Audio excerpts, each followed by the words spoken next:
మంచిగా గారిని మాట్లాడాల్సిందిగా కోరుకుంటున్నాం. యా గీత గారు కమ్ ఫార్వర్డ్ అండి, కమ్ టు ది మీడియా. కొత్తగా చెప్పడానికి ఏం లేదండి, ఆల్రెడీ నేను చెప్పాల్సినంత రమేష్ గారు చెప్పేశారు. సో ఆయన ఇప్పుడు ఇండియా వచ్చినందుకు, హైదరాబాద్ వచ్చినందుకు నా పని కొద్దిగా తగ్గింది.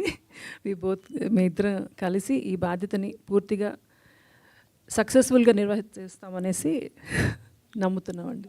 Thank you so much and very happy with that we are associated with Chandrabose garu, Burra Sai Madhav గారు, కీరవాణి గారు, అసలు అండ్ చాలా చాలా కష్టపడే వైవిఎస్ చౌదరి గారు. సో పూర్తి నమ్మకంతో మీ అందరి సహాయ సహకారాలు మాకు ఉంటాయనేసి పూర్తిగా నమ్ముతున్నామండి. థ్యాంక్ యూ గీత గారు, thank you so much. And నా సాయిమాధవ్ బుర్రా గారిని మాట్లాడాల్సిందిగా కోరుకుంటున్నాం, ద అమేజింగ్ రైటర్. అందరికీ తెలుగు భాషా దినోత్సవ శుభాకాంక్షలు అండి. నాకు ఇప్పుడు ఒక కొత్త రికార్డు ఒకటి వైవిఎస్ చౌదరి గారిది నాకు ఐడియా రాలేదు, ఎప్పటిదాకా ఇప్పుడు వచ్చింది. ఆయన సార్ మీరు హీరోయిన్లు మాత్రమే కాదు నిర్మాతలను కూడా పరిచయం చేస్తున్నారు. ఈ రికార్డు అందరికి ఉండదు. ఈరోజు ఈ కార్యక్రమం గురించి నాకు వైవిఎస్ చౌదరి గారు చెప్పినప్పుడు అండి, యాక్చువల్గా ఇవాళ చాలా టైట్ పొజిషన్ నాది. కానీ నాకు కార్యక్రమం గురించి చెప్పగానే ఎంత ఆశ్చర్యపోయానంటే, ఒక సినిమా ప్రొడక్షన్ హౌస్ వాళ్ళు ఒక ప్రోగ్రాం పెట్టారు, ఫంక్షన్ చేస్తున్నారంటే ఇది సక్సెస్ మీటో, లేకపోతే ప్రీ రిలీజ్ ఫంక్షనో, లేకపోతే ఒక టీజర్ లాంచింగ్ అనో అట్లా ఏదో పెడుతుంటారు. కాదండి, మనం తెలుగు భాషా దినోత్సవాన్ని చేస్తున్నాం అని చెప్పినప్పుడు నిజంగా ఎంత ఆనందం వేసిందంటే, ఎవరండి చేస్తుంది తెలుగు భాషా దినోత్సవం ఈ రోజున ఒక సినిమా ప్రొడక్షన్ హౌస్ చేస్తుంది అంటే హ్యాట్స్ ఆఫ్ సార్, మీకు నిజంగా హ్యాట్స్ ఆఫ్. చూడండి, అక్కడ గిడుగు రామమూర్తి గారు, ఎన్టీ రామారావు గారు, హరికృష్ణ గారు తెలుగు భాషకి పట్టం కట్టినటువంటి మహనీయులు. ఈరోజు గిడుగు రామమూర్తి గారి పుట్టినరోజు, ఆయన పుట్టినరోజుని తెలుగు భాషా దినోత్సవంగా జరుపుకుంటున్నాము అంటే ఇక ఆయన గురించి ఇంతకంటే మనం ఎక్కువగా మనం అసలు ఇంతకంటే గొప్ప గౌరవం లేదు. ఆయన జన్మ సార్థకత అది.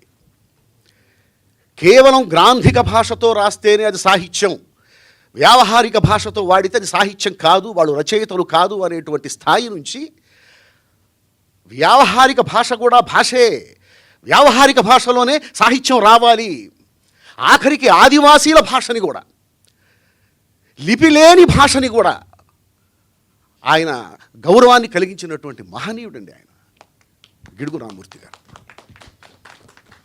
ఇకపోతే ఎన్టీ రామారావు గారి గురించి కొత్తగా మీరు నేను చెప్పుకునేది ఏమి లేదు. తెలుగు భాష అంటే ఎన్టీఆర్, ఎన్టీఆర్ అంటే తెలుగు భాష. తెలుగు భాష ఉన్నన్నాళ్ళు రామారావు గారి కీర్తి, రామారావు గారి నీడ, రామారావు గారి అది అట్లా నిలబడిపోతూ ఉంటుంది. ఆయన పార్లమెంటులో కూడా నిలబడి నేను తెలుగులోనే మాట్లాడతాను, వింటే వినండి లేకపోతే లేదు, నేను నా భాషలోనే మాట్లాడతానని చెప్పినటువంటి మహనీయుడు హరికృష్ణ గారు. వీళ్ళందరూ వాళ్ళందరినీ తలుచుకోవటం, తెలుగు భాష గురించి మాట్లాడాలి, తెలుగు భాష గురించి మాట్లాడుకుందాం మీరు రండి అన్నప్పుడు, తెలుగు భాష మీద బతుకుతున్నటువంటి ఒక రచయితగా రాకపోతే అంతకంటే మహా పాపం ఇంకోటి ఉండదు. అందుకని వచ్చా నేను. అంటే విచిత్రమైన విషయం చూసారా, తెలుగు భాష గురించి తెలుగువాడు తెలుగు భాషలో తెలుగు వాళ్ళకి చెప్పటం. సహజంగా ఏంటి, తెలుగువాడు వేరే భాషలో వేరే భాషకు సంబంధించిన వాళ్ళకి తన తెలుగు భాష యొక్క గొప్పతనాన్ని వాళ్ళ భాషలో వివరిస్తున్నాడు అంటే ఓకే రైట్, బాగుంది, కదా అనుకుంటాం. ఇప్పుడు పరిస్థితి ఎలా ఉందంటే, తెలుగువాడు తెలుగు భాషలో తెలుగు భాష గురించి తెలుగు వాళ్ళకి చెప్పేటువంటి దుస్థితి. ఇది నేను మీడియా గురించి మాట్లాడలేదండి, మీడియా తరపున, మీడియా ద్వారా, మీడియాకి ప్రతినిధిగా నిలబడి నేను సమాజాన్ని ప్రశ్నిస్తున్నా.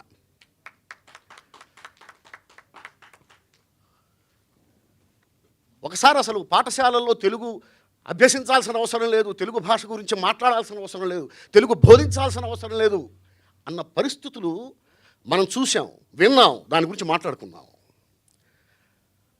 అది కరెక్టే కదా అన్న వాళ్ళని కూడా చూసాం. ఎందుకు పనికొస్తుంది తెలుగు భాష? ఎవడు మాట్లాడుతున్నాడు తెలుగులో? దానివల్ల ఏమైనా ఉద్యోగం వస్తుందా? బ్రతుకు తెరువుకు ఉపయోగపడుతుందా? తెలుగు భాష బ్రతుకు తెరువు కాదు, బ్రతుకు తెరువు కాదు. బ్రతికించడానికి పనికి రావట్లేదని అమ్మని బయటికి పంపించేస్తావా? తెలుగు అంటే అమ్మ. మనం పుట్టినప్పుడు మనం ఏడ్చిన ఏడుపు కూడా తెలుగులోనే ఏడ్చాం. అప్పుడు అది తెలుగు భాష అని మనకు తెలియదు. ఎందుకంటే ఆ ఏడుపు వచ్చింది తెలుగు వాళ్ళు పంచిన రక్తంలో నుంచి. ఆ రక్తం ఉబికి తెలుగు కన్నీరై బయటికి వచ్చింది. ఆ భాష ఈరోజు పనికి మారిన భాష అయిపోయింది. అమ్మ ముసలైపోయింది, ఇప్పుడు పనిచేయలేదు కాబట్టి అమ్మని బయటికి పంపించేద్దాం, తెలుగు భాషను బయటికి పంపించేద్దాం. ఒక తమిళనాడు వాళ్ళందరికీ, తమిళ ప్రజలందరికీ కూడా పేరు పేరున వాళ్ళకి పాదాభివందనం చేస్తున్నా ఈరోజు నేను. ఒక్క తమిళియన్సే కాదు, భారతదేశంలో తెలుగు వాళ్ళు తప్ప మిగిలిన భాషలందరికీ నేను పాదాభివందనం చేస్తున్నా. ఎందుకంటే వాళ్ళ భాష అంటే అంత ఇష్టం. పాఠశాలల్లో తమిళం బోధించాల్సిన అవసరం లేదు అని గనక తమిళనాడులో చెబితే 24 hours 24 గంటల్లో ఏం జరుగుతుందో మనందరికీ తెలుసు. పాఠశాలలో మలయాళం నేర్పించాల్సిన అవసరం లేదని చెప్పి కేరళలో చెబితే 24 గంటల్లో ఏమవుతుందో మనందరికీ తెలుసు. కానీ ఇక్కడ ఏమీ కాలేదు. ఒప్పేసుకుంటాం. అరే పిల్లలు తెలుగులో మాట్లాడుతుంటే తల్లిదండ్రులు కొడతారు. ఏంటి ఇంటికి వచ్చి మా అమ్మాయి నన్ను పట్టుకొని అమ్మ అంటుంది, ఏం చెప్తున్నారు మీ కాన్వెంటుల్లో అని వెళ్ళిపోయి టీచర్స్ని తిడతారు. తెలుగులో మాట్లాడుతుంటే టీచర్స్ పనిష్మెంట్ ఇస్తారు. నిలబడు, బయటికి వెళ్ళిపో. ఇది పరిస్థితి. సమాజాన్ని నిర్మించేది తల్లిదండ్రులు, ఉపాధ్యాయులు. సమాజం ఏమైపోతున్నా దానికి కారణం ఆ ముగ్గురే.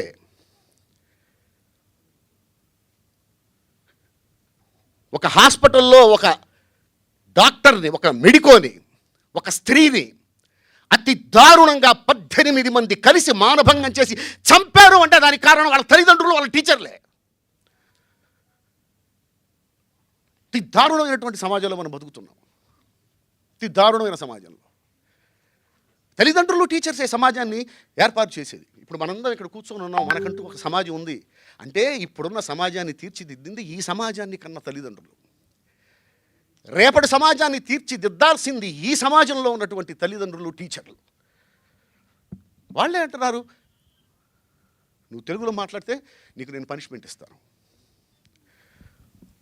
తల్లిదండ్రులు ఒప్పుకోరు తెలుగులో అమ్మ అని పిలిస్తే అమ్మ ఒప్పుకోదు, నాన్న అని పిలిస్తే నాన్న ఒప్పుకోడు. ముందు ఇది మారాలండి.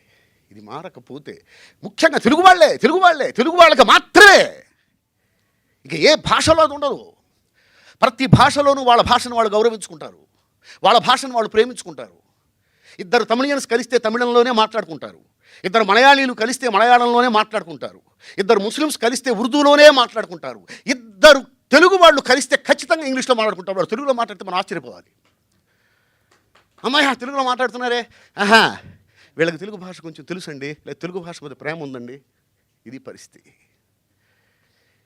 ఇప్పుడున్న సమాజం ఇలాగే కొనసాగితే కొన్నేళ్ల తర్వాత ఒకప్పుడు భారతదేశంలో తెలుగు అనే భాష కూడా ఒకటి ఉండేదంట అని చెప్పుకునే పరిస్థితి వస్తుంది. అప్పుడు మనకంటూ ఒక ఉనికి ఉండదు. మనం ఎవరమో మనకే తెలియదు, మన చిరునామా మనకి తెలియదు. ఎవరండి మీరు అంటే దానికి సమాధానం మన దగ్గర ఉండదు. నా తల్లిదండ్రులు, నా ఉపాధ్యాయులు నన్ను చాలా గొప్పగా తీర్చిదిద్దారు. నా పిల్లల్ని కూడా అలా తీర్చిదిద్దాల్సినటువంటి బాధ్యత నా మీద ఉంది, నా భార్య మీద ఉంది, వాళ్ళ టీచర్స్ మీద ఉంది. కావచ్చు అందరూ తల్లిదండ్రులాగే నేను కూడా నా పిల్లల్ని ఇంగ్లీష్ కాన్వెంట్స్లోనే చదివించి ఉండొచ్చు. కానీ వాళ్ళకి తెలుగు రాకుండా మాత్రం లేదు. ఖచ్చితంగా ప్రతిరోజు 1 గంట తెలుగు చదవాల్సిందే, ఇంట్లో తెలుగులోనే మాట్లాడాలి. తెలుగులోనే మాట్లాడాలి. వాళ్ళ కాలేజీలో వాళ్ళు ఏం మాట్లాడుకుంటారు నాకు అనవసరం అసలు. అమ్మని అమ్మ అనే అనాలి, అమ్మని పట్టుకుని శవమా అని పిలవకూడదు, నాన్నని నాన్న అని పిలవాలి. చాలా బాగుంటుంది, చాలా బాగుంటుంది.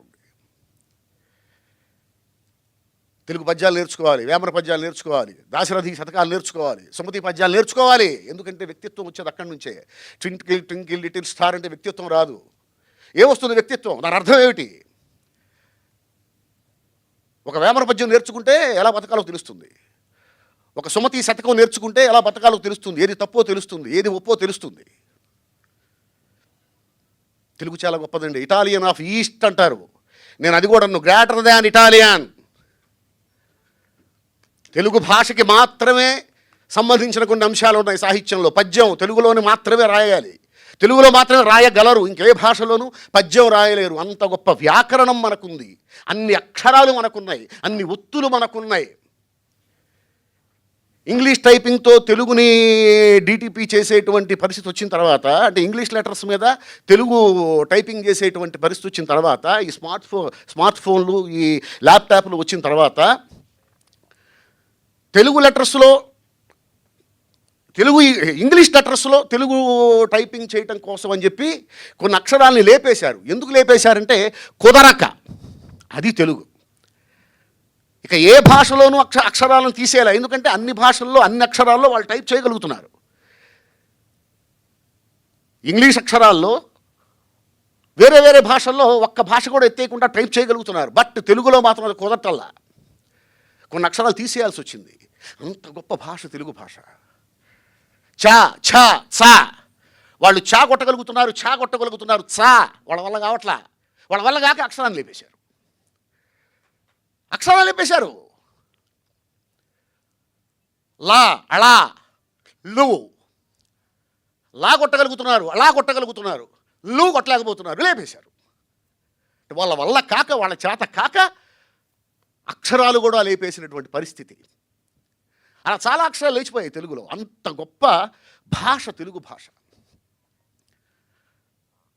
అదేంటండి తమిళంలో కూడా నేను పద్యాలు విన్నానే, ఏదో సినిమాలో పద్యాలు ఉన్నాయి.